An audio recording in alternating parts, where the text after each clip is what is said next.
ხშირად ადამიანებმა არ იციან, რომ არიან დაინფიცირებული და წლების განმავლობაში, ანუ მაშინ, როდესაც შეიძლება მათი მკურნალობა და შორსწასული შემთხვევების თავიდან არიდება, ეს პერიოდი გამოტოვეს მედიკამენტის გარეშე. ანუ HIV ინფექცია არის ეს სტადია, სანამ ჩამოყალიბდება შეძენილი იმუნოდეფიციტის სინდრომი, როდესაც სახელზე არის სხვადასხვა სახის ძიმე იმუნური დარღვევის მქონე დაზიანებები და უკვე შეუქცევადია პროცესი. თუმცა დანარჩენი წლების განმავლობაში თუ კი ადამიანის დროული დიაგნოსტირება მოხდება და ის იღებს ანტირეტროვირუს მკურნალობას, იგი ცხოვრობს ჩვეულებრივ სიცოცხლის ხარისხი იგივეა. მართვადია დაავადება. სრულად მართვადია, ქრონიკული მართვადი ინფექცია არის. საბედნიეროდ დღევანდელი თანამედროვე ანტირეტროვირუსული მედიკამენტები იძლევა საშუალებას, რომ ადამიანებმა იცხოვრონ, იმუშაონ, დაკავდნენ სპორტით, რაც შეუძლიათ, რაც უყვართ, ყველაფერი გააკეთონ, გარდა იმისა, რომ ერთ-ერთი გამონაკლისი არის, რომ მედიკამენტის მიღება უხდებათ დღეში ერთხელ, თუმცა ამ ხრივაც არის პროგრესი და მალე საქართველოში ჩემოვა 3 თვეში ერთხელ გრძელვადიანი ანტირეტროვირუსული პრეპარატები უკვე დაინერგა ამერიკაში, ევროპაში და ამ ინექციით ერთჯერადად 2-3 თვის მანძილზე ადამიანი თავისუფალი იქნება და აღარ დასჭირდება ტაბლეტების მიღება. ძალიან დიდი პროგრესია მედიცინაში ამ ხრივ. რაც შეეხება სტატისტიკას, როგორია ბოლო უახლესი მონაცემები და ზოგადად აივშიცის სტატისტიკა საქართველოში? დღეს 12,000-მდე რეგისტრირებული შემთხვევა არის საქართველოში ინფექციის დაწყების დღიდან 99 წლიდან. ბოლო წელს, ანუ წელს არის პირველი ესეთი წელი, როდესაც შედარებით ნაკლები რაოდენობა ფიქსირდება წინა წლებთან შედარებით, რაც ესეთი აქტიური სამსახურება, პრევენციული პროგრამების არ რომელიც რისკ ჯგუფებში ხორციელდება. თვითონ სტატისტიკა ეს რაც გვაქვს რეგისტრირებული ეს არნიშნავს უბრალოდ აი ამდენი ადამიანია ინფიცირებული, დაახლოებით 20%-ით მეტი ადამიანი ცხოვრობს დღეს საქართველოში HIV-ის ვირუსით, მათ უბრალოდ არ იციან და არ მისულან სამკურნალო პროგრამაში ჩასართავად. და ვისაუბროთ ინფექციის გადაცემის გზებზეც, ხო? მე რამდენადაც ვიცი, ნარკოტიკული საშუალებების მოხმარება იყო ამ ხრივ წამყვანი, თუმცა საინტერესოა შეიცვალა თუ არა ეს ტენდენცია უკანასკნელი წლების განმავლობაში. დიახ, საგულისხმოა, რომ წლების განმავლობაში ეს იყო დომინანტი გადაცემის გზა. დაახლოებით 80%, მერე იკლებდა 70, 50 და დღეს უკვე 30-ს ჩამოწდა ახალ შემთხვევებში და წამყვანი გახდა სექსუალური გზით გადაცემა. დაუცველი სქესობრივი კონტაქტებით ინფექციის გადაცემა დღეს წარმოადგენს ჩვენს ქვეყანაში ერთ-ერთ დომინანტურს, ისევე როგორც ევროპის სხვა ქვეყნებში. ანუ ამით უტოლდებით, თუმცა არიან მეზობელი ქვეყნები, სადაც ძირითადი გზა ის ვრჩება ნარკოტიკების ინექციური მომხმარება და ეს არის ჩვენი მეზობელი ქვეყნები, ეს არის რუსეთი, უკრაინა, უზბეკეთი, ყაზახეთი, სადაც ძირითადად აი ჩვენი რეგიონის აი შემთხვევების ახალი წილის 92% მოდის. საგულისხმოა იმ ხრივ, რომ ჩვენი რეგიონი, აღმოსავლეთ ევროპა და ცენტრალური აზია მსოფლიოში არის ერთადერთი რეგიონი, სადაც ახალი შემთხვევების ზრდა ხდება ესეთი ჭარბი რაოდენობით. აფრიკის ქვეყნებშიც კი მოხდა ამ ინფექციის შედარებითი დათრგუნვა, ამ პრევენციული პროგრამების ეფექტური ამოქმედების შედეგად და ჩვენი რეგიონი ისევ ითვლება ისეთ მოწყვლად ზონად და ჩვენ ამ სამეზობლოში ვართ, ეს ეპიციტუაცია ჩვენზე ისახება. მიმდინარეობს რეგიონში ომი, საიდანაც მიგრირებს ხალხი, გულისხმობ რუსეთს და უკრაინას.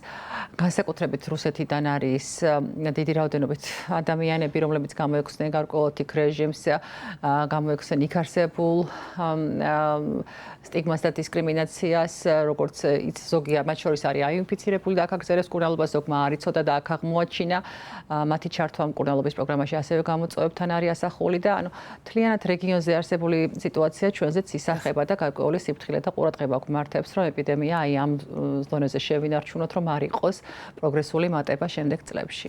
დიახ, და ასევე რა არის ეს ყველაზე მნიშვნელოვანი და მწვავე გამოწვევები, რომელთა წინაშეც დგანან HIV-შიც მქონე ბავშვები დღეს საქართველოში, აი მძიმე სოციალური პირობებისა და მათ შორის სიღარიბის მაღალი მაჩვენებლების გათვალისწინებით ხელმისაწვდომია თუ არა, არსებობს თუ არა მათზე მორგებული სახელმწიფო პროგრამები? თვითონ HIV-ის სახელმწიფო პროგრამა მოიცავს გარკვეულ სამედიცინო სერვისებს, რომელიც არის უშუალოდ ინფექციასთან დაკავშირებული სამედიცინო სერვისების დიაგნოსტიკა, მედიკამენტების მიწოდება ხდება, თუმცა ხშირად ბავშვები, რომლებიც ცხოვრობენ ინფექციით, მათი ოჯახები ცხოვრობენ სოციალური პრობლემების ქვეშ, სჭირდებათ სხვა სპეციფიური მკურნალობა, დამხმარე მედიკამენტების მიწოდება, რომელიც პროგრამით არ არის გათვალისწინებული და ეს არის საგულისხმო, იმიტომ რომ მათი მოვლა ამ დაავადებისთვის ხელი შეწყობა, შესაბამისი კვება ძალიან მნიშვნელოვანია. თუმცა უნდა აღინიშნოს, რომ გარდა სოციალური პირობებისა, აღსანიშნავია სტიგმა და ხშირად დისკრიმინაცია, რომელიც ხორციელდება არა მარტო ბავშვზე, არამედ აინფიცირებულ დასრულებზეც. ხშირად თუ კი სამედიცინო პერსონალი იგებს, რომ მათ აქვთ აივ სტატუსი, მათ უარს ეუბნებიან სამედიცინო სერვისებზე. დღეს გვქონდა ჩვენ ამ კონფერენციაზე ესეთი შემთხვევის განხილვა, რომ ფიქსირდება შემთხვევები, რომელსაც სჭირდება ადეკვატური რეაგირება. დისკრიმინაცია არის დასჯადი კანონით, სამედიცინო პერსონალმა უნდა იცოდეს ამ ინფექციის გადაცემის გზები, რომ ვირუსის გაუვნებლობა ყოფა მარტივად ხდება სამედიცინო დამუშავების, სამედიცინო იარაღების დამუშავების შედეგად, რომ არ უნდა ეთქვათ ამ ადამიანებს არ სტომატოლოგიურ მომსახურებაზე და სხვა საჭირო სამედიცინო სერვისებზე უარი, რომელიც კანის აფარველის დაზიანებით აღინიშნება. აი ეს ცნობიერების ამაღლება საზოგადოებაში, სამედიცინო საზოგადოებაში მათ შორის ძალიან მნიშვნელოვანია, რომ ეს ადამიანები ასეთი ძლიერი სტიგმის ქვეშ არ ცხოვრობდნენ, მათი ცხოვრების ხარისხი იყოს გაცილებით უკეთესი და თავადაც არ ქონდათ დისკომფორტი, რომ მივიდნენ 6 თვეში ერთხელ სამკურნალო მედიკამენტის მისაღებად, იგივე შიდსის ცენტრში ან სხვა ჰოსპიტალში. ხო, თქვენ ახლა საუბრობთ იმის თაობაზე, რომ კვლავ ძალიან მაღალია სტიგმისა და დისკრიმინაციის მაჩვენებელი აივ-დადებითი ადამიანების მიმართ. ახსენეთ ისიც, რომ მათ ხშირად ეუბნებიან უარს იგივე დასაქმებაზე, სამედიცინო მომსახურების მიღებაზე და ასე შემდეგ. მაშინ, როდესაც ხელი მიგვიწვდება ჩვენთვის ასურულ ნებისმიერ ინფორმაციაზე, მაშინ ჩნდება კითხვა, რატომ არის დღემდე ეს თემა ამდენად სტიგმატიზირებული და რა შეიძლება იყოს გამოსავალი ისევ და ისევ ინფორმაცია ალბათ რა. ინფორმაცია, ცნობიერების დაბალი დონე. ძალიან მარტივია დღეს ინფორმაცია მიიღო ინტერნეტში, ჩაწერო საძიებო სიტყვა, როგორ გადაეცემა აივ-შიდსი. ძალიან მარტივია ამაზე ინფორმაციის მიღება, სკოლის მოსწავლესაც შეუძლია.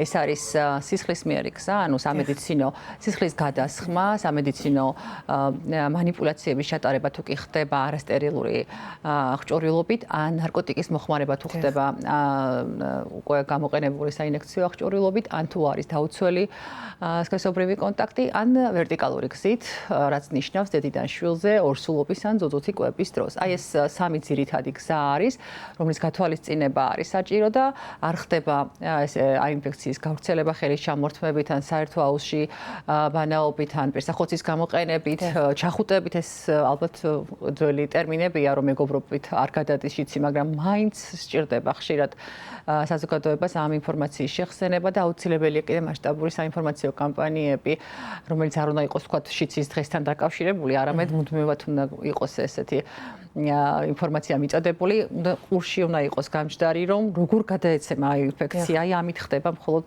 სტიგმის შემცირება და ასევე კარგი მეთოდი არის აპრობირებული თვითონ აინფიცირებული ადამიანები, რომ საუბრობენ ღიად, იცით, მე ვიყავი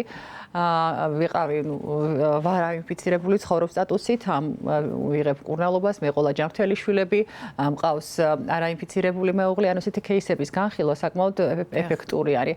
C ჰეპატიტის შემთხვევაში საკმაოდ წარმატებით იმუშავა. წლების განმავლობაში ადამიანები მალავდნენ მაგალითად C ჰეპატიტით ინფიცირებას, რადგანაც ასოცირებული იყო, ეს არ იყო განუკურნებელი დაავადება და ასოცირებული იყო ნარკოტიკების მოხმარებასთან.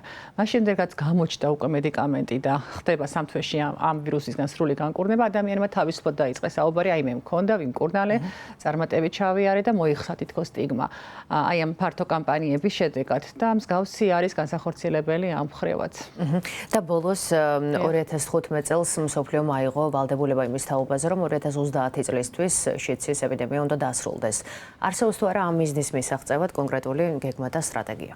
საქართველოში არსებობს ყოველ 3-5 წელიწადში ერთხელ ექსპერტთა ჯგუფი ჯდება, განიხილავს გამოწვევებს, სად არის ღიობები და მუშავდება სამოქმედო არეა, ესეთი განისაზღვრება გეგმა და მისი შესრულება ხდება.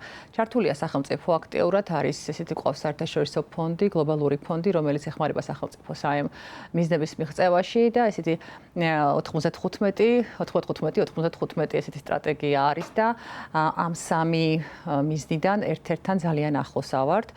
გამოვლენის მხრივ დაახლოებით 20%-მდე ადამიანმა არ იცის, აი ამ მხრივ გვაქვს სისუსტე რო ინფორმირება და ამ ჯგუფთან ვინც ინფიცირებულია და არ იცის თავის სტატუსი, მათი გამოვლენა არის საკმაოდ მნიშვნელოვანი, იმიტომ რომ ადამიანები რახან არ იციან რომ აქვთ ეს ვირუსი ვრცელდება.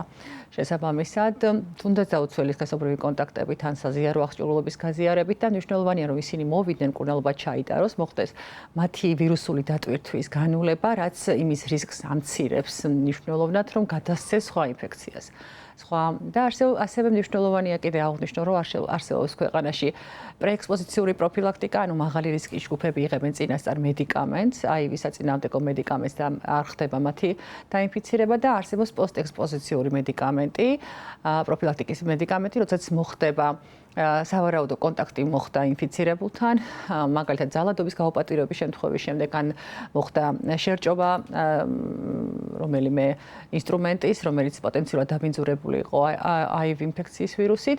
ამ შემთხვევაში უახლოესი 72 საათის განმავლობაში ადამიანმა უნდა მიმართოს შიდსის ცენტრს, მიიღოს მედიკამენტი, დალიოს 1 თვის განმავლობაში, გადაეკონტროლება, შემდეგ რომ ყველაფერი კარგად ჩაივლის, საკმაოდ აპრობირებული გზა არის პოსტექსპოზიციური მკურნალობის.